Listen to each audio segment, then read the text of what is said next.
반갑습니다. 플러스 경미의 김수경입니다. 저는 부산 울산 경남 지역 경매 대행 그리고 경매 교육일을 하고 있습니다. 오늘 오랜만에 거제시 고현동에 있는 다가구 원룸 건물 같이 보려고 합니다. 아직은 예정 물건입니다. 며칠 있으면 공고가 뜰 거예요.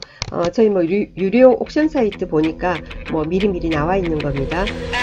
매각기일이 4월 14일입니다. 4월 14일 날 경매 1차예요. 이제 시작입니다. 자, 토지 면적이 96.83평이에요. 다가구 원룸 건물치고는 규모가 상당합니다. 그죠? 근 100평 가까이 되지 않습니까? 건물 면적이 바닥 면적 합계가 235평 정도 됩니다. 감정가는 14억이 넘고요. 그렇습니다. 이제 여기 보시는 요 건물이에요. 건물도 큼직하니 좋네요. 그죠?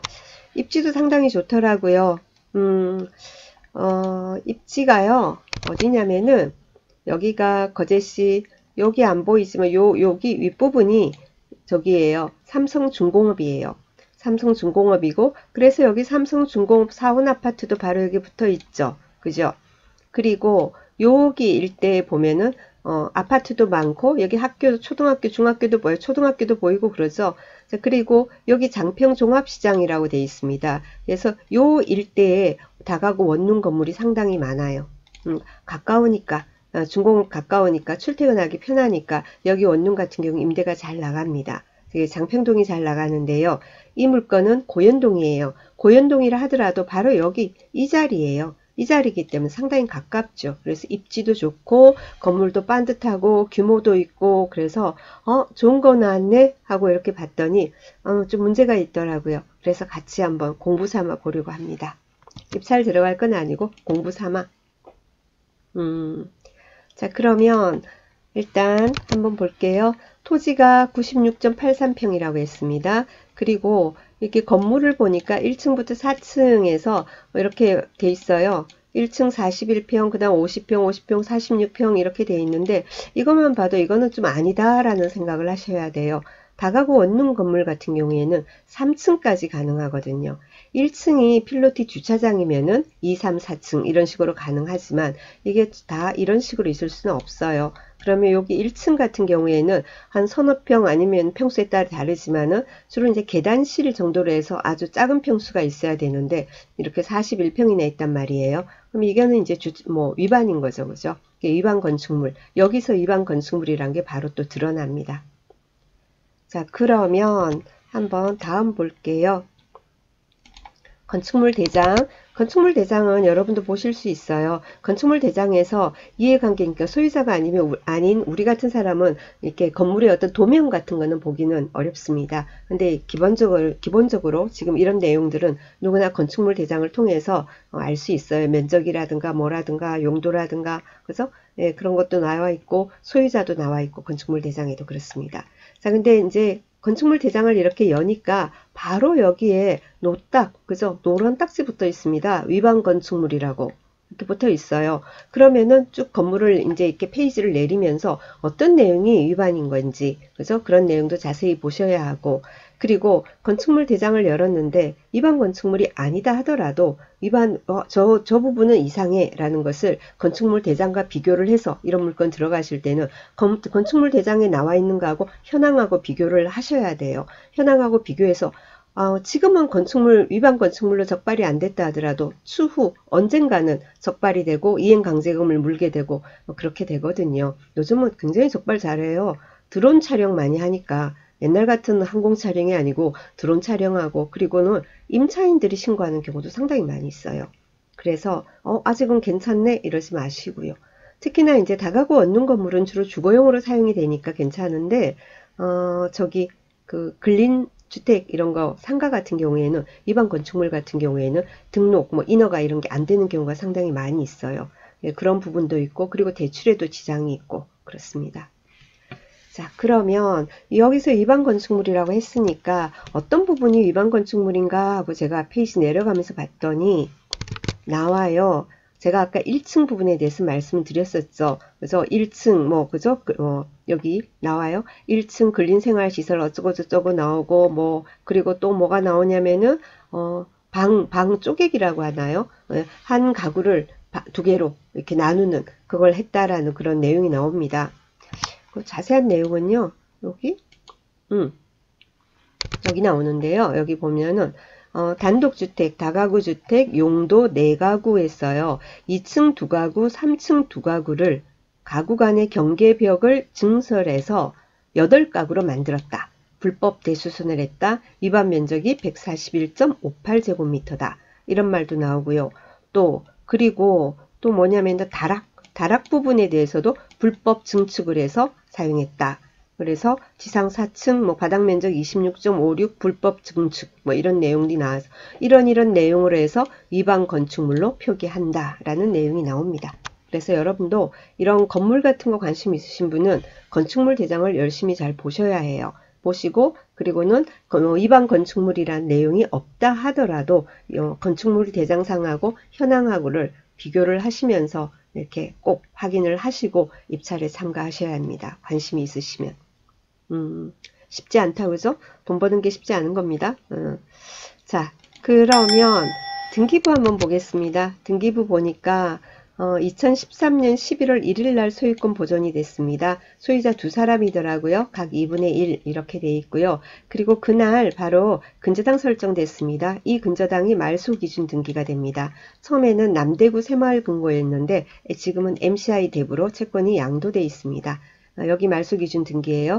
그리고 내려가다 보면은 2019년 4월 2일 날 주택 임차권 305호 돼 있습니다. 원래는 2015년 12월 7일 날 전입했던 임차인인데 임차 보증금 못 돌려받으니까 임차권 등기를 하고 이사를 간 모양입니다. 그죠? 그리고 2019년 5월 23일 날 경매가 들어옵니다. MCI 대부에서요.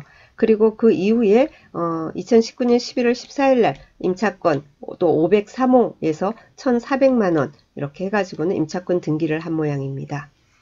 임차인 관련해서는 나중에 현황조사서 매각물권 명세서가 더 업데이트 되면은 제가 볼 생각입니다.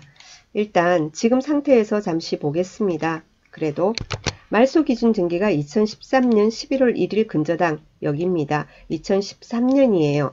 임차인 2사람, 임차권 등기 2사람이 있었습니다. 한 사람 뭐죠? 전입일이 2018년 1월 2일이고 한 사람은 2015년 12월 7일이에요. 그래서 2사람 다 대항력은 없습니다. 대항력이 없는 후순위 임차권 등기권자라서 배당을 받으면 좋겠고 못 받더라도 우리하고는 큰 상관이 없습니다. 그죠? 그럼 배당을 못 받으면 이 사람 임차하는 거 명도하는 거 힘들지 않아요? 그러면은 임차권 등기를 했다라는 것은 임차권 등기를 하고 이사를 간 경우가 대부분이에요. 그러니까 명도도 그죠? 할 것도 없겠죠. 근데 현황은 또 가서 다시 한번 보셔야 합니다. 자, 그리고 503호 같은 경우에는 보증금 1,400만원이고 305호 같은 경우에는 5천만원이라고 합니다. 그럼 우리가 한번 대충이라도 그래도 해보죠. 배당이 될 건지 안 될 건지 마음이 쓰이잖아요. 2013년이잖아요. 2013년 11월 1일이 말소 기준 등기니까 우리 한번 저기 볼게요. 주택임대차보호법 보겠습니다. 여기 들어가거든요. 여기 요 부분에 들어가고 그리고 그 밖의 지역 여기로 들어가게 됩니다. 그래서 이런 경우에는 4천만원 이하일 때 1,400만원까지 배당을 받는답니다. 4천만원 이하일 때 1,400까지. 자, 그러면 저기 임차인 2사람 있었잖아요. 이 사람 같은 경우에는 1,400이니까 전액 배당을 받을 것 같습니다. 배당 요구도 제대로 했으니까요. 배당 요구 뭐죠? 8월 5일, 2019년 8월 5일까지인데 7월 30일 했잖아요. 그쵸? 예, 그런 그거고.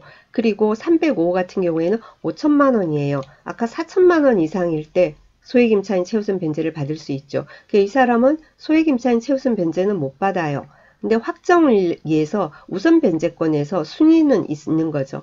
그래서 확정을 언제 받았나 보니까 2018년 8월 3일입니다. 2018년 8월 3일을 여기 등기부 사이에 끼워 넣어 보세요. 2018년. 그러면은 MCI 대부 다음, 그죠? 요 사이에 들어가겠다, 그죠? 그죠? 확정이 2018년.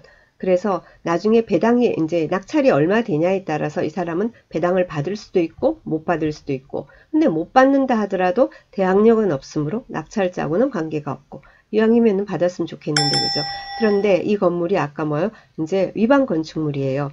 불법 대수선을 해서 그걸 나중에 원상 복구를 하지 않으면은 엄청난 금액의 이행 강제금이 나올 건데 그 부분 때문에 좀 많은 유찰이 있지 않을까라는 생각이 듭니다. 이거 뭐 이 사건 좋아요, 입찰하세요 라는 개념으로는 이거 영상을 올린 건 아닙니다. 여러분 다가구 원룸 건물 제가 간간히 올리니까 문의가 많이 오기 때문에 여러분이 이런 부분을 유념해서 보시라고 제가 이 영상을 올린 겁니다. 그리고 한 가지 제가 부탁을 드릴게요. 제 영상에는 영상하고 관계없는 질문들도 굉장히 많이 들어옵니다. 여러분도 영상 보시고 밑에 내려서 댓글을 한번 보세요. 그냥 감사하다고 서로 우리 덕담 주고받고 인사하는 댓글들도 있지만 그 영상에 관련되는 것도 있지만 거의 많은 댓글이 영상하고 전혀 관계없는 경매 관련한 다른 문의가 들어옵니다. 그런 경우에 제가 이걸 일일이 확인해 가지고 답을 드려야 되나 하는 생각도 들긴 하지만 저도 굉장히 바쁘거든요. 그래도 또 기다리고 있을 분의 마음의 심정을 생각해서 짬짬이 고민해 가면서 이제 답글을 드리곤 합니다. 그런데 어떤 내용은 보면은 내가 이걸 사실 저도 사람이니까 이걸 내가 무료로 이렇게까지 해야 하나? 하는 그런 생각이 들 때 있습니다. 저도 간혹은요. 자, 그런데 그래도 기다리고 계실 거니까 해서 제가 답을 드려요. 그리고는 그 답을 드린 이유는 그분도 생각하지만 다른 분들도 보시고 공부하시라고 그렇게 하는 거거든요. 그런데 그 답을 보자마자 질문 자체를 삭제해 버려요. 본인만 알고 말겠다는 거죠. 그렇게 하지 마세요. 그렇게 하신 분들 제가 닉네임 전부 다 기재해 놨어요. 그런 분들은 다시는 질문 올려도 저 답 안 드릴 거예요. 할 수 없어요. 제가 이렇게 말한다고 해서 저 싫다고 또 싫어요 눌러도 할 수 없어요. 우리 다 같이 공부하자고 하는 겁니다. 그래서 사실은 영상 관계없는 수많은 질문에도 제가 가급적이면 답글을 올리고 있습니다. 다 같이 공부하자라는 거니까 본인만 알려고 그렇게 해가지고 답을 달아드리자마자 바로 삭제하더라고요. 깜짝 놀랐습니다. 요즘 있는 일들이에요. 좀 안 좋은 얘기 했는데 제가 속이 상해서 한마디 드리고 싶었습니다. 자, 오늘 여기까지 하겠습니다. 즐거운 주말 보내시고요. 월요일 날 또 다시 뵙겠습니다. 감사합니다.